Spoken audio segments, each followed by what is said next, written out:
বিশ্বাসৰ অবিহনে ভালপোৱা নাথাকে। যাক বিশ্বাস কৰিব নোৱাৰে সেইজনৰ লগত ভালপোৱাৰ সম্পৰ্ক ৰখাৰ প্ৰয়োজন নাই।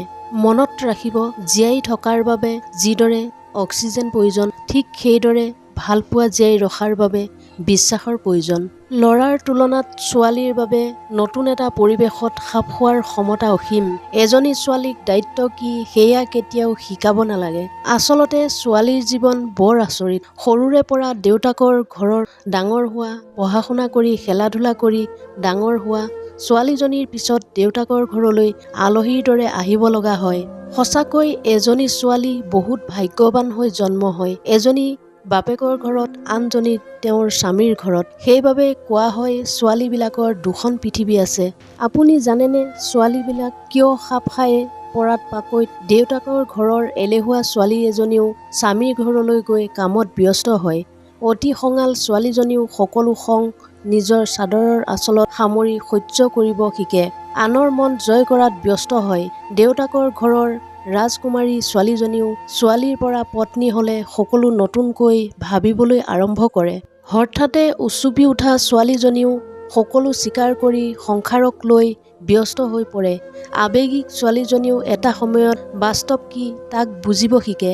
দেউতাকৰ ঘৰৰ স্বাধীনতা, বহু সপোন এৰি পৰিয়ালৰ মায়াত সকলো ত্যাগ কৰিব লগা হয়। পৰিয়ালৰ মায়াতেই জীৱনটো সলনি কৰিব লগা হয়। নিজকে সদায় পৰিষ্কাৰ কৰি ৰখা ছোৱালীজনীও নিজৰ চেহেৰা দাপোনত চোৱাৰ সুযোগ নোপোৱা হয়। চাৰিওফালৰ মানুহবোৰক সুখত ৰাখিবলৈ ব্যস্ততাই সকলো সলনি কৰি দিয়ে। সঁচা কথা ক'বলৈ গ'লে ছোৱালী নিজৰ বুলিবলৈ কোনো একো স্থায়ী ঠাই নাই। আচলতে এজনী ছোৱালীক এজন ল'ৰাৰ লগত বা এজন ল'ৰাক এজনী ছোৱালীৰ লগত তুলনা কৰাটো ভুল। কাৰণ ল'ৰা যিদৰে ধৈৰ্যৰ প্ৰতীক, ঠিক একেদৰে এজনী ছোৱালী ত্যাগৰ প্ৰতীক।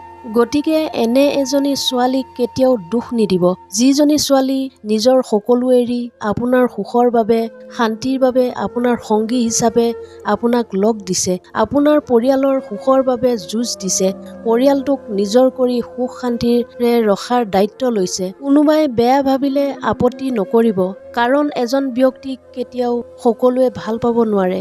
আপুনি নিজৰ বিবেকেৰে নিজৰ পথত আগবাঢ়ি গৈ থাকক। যি আপোনাক চিনি পায় তেওঁ আপোনাক নিশ্চয় চিনি পাব, যি আপোনাক বুজি পায় তেওঁ নিশ্চয় বুজি পাব।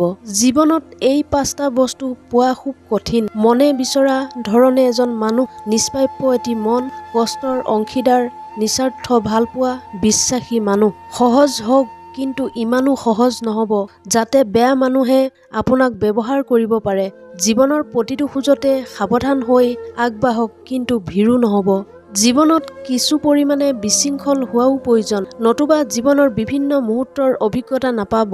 কিন্তু সেই বুলি লক্ষ্যহীন নহ'ব।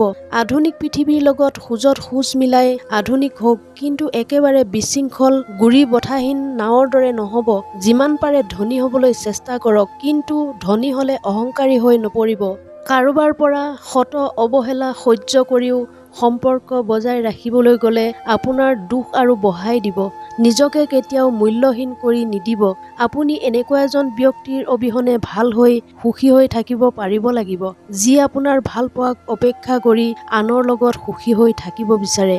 এটা কথা সদায় মনত ৰাখিব, আপোনাৰ অবিহনে যদি এজন মানুহ ভাল হৈ থাকিব পাৰে, তেন্তে আপুনি কিয় সেইজনক এৰি নিজকে সুখী কৰি ৰাখিব নোৱাৰে? তেওঁ যেতিয়া আপোনাৰ মৰম আদৰক গুৰুত্ব নিদি আনৰ প্ৰেমত ভালে আছে, থাকিব দিয়ক তেনেদৰে। মনৰ পৰা উপলব্ধি কৰক যে আপুনিও এগৰাকী মানুহ, আপোনাৰো এখন হৃদয় আছে। নিজকে ভাল পাবলৈ শিকক, নিজকে সময় দিয়ক। আপোনাৰ জীৱনলৈ এনেকুৱা এটা সময় আহিব যে আপুনি নিজকে ভাল পাবলৈ শিকিব। আপুনি ভাল হৈ থাকিব পাৰিব। কাৰোবাৰ মিছা সংগতকৈ অকলে থকাই ভাল, নিজক সময় দিয়াই ভাল। ই কেতিয়াও আপোনাক দুখ নিদিয়ে। ভালদৰে জীয়াই থাকিবলৈ শিকক, নিজৰ প্ৰেমত পৰক। মাথো নিজক মূল্যহীন কৰি গুৰুত্ব নিদিয়া এগৰাকীৰ পিছত ঘূৰি নুফুৰিব। এনেধৰণৰ মটিভেশ্যনেল ভিডিঅ' পাই থাকিবলৈ মোৰ চেনেলটো ছাবস্ক্ৰাইব কৰি ৰাখিবলৈ নাপাহৰিব। পুনৰ অন্য এটা ভিডিঅ'ৰ সৈতে লগ পোৱাৰ প্ৰতিশ্ৰুতিৰে আজিৰ এই খণ্ডটোৰ পৰা বিদায় লৈছোঁ। ধন্যবাদ।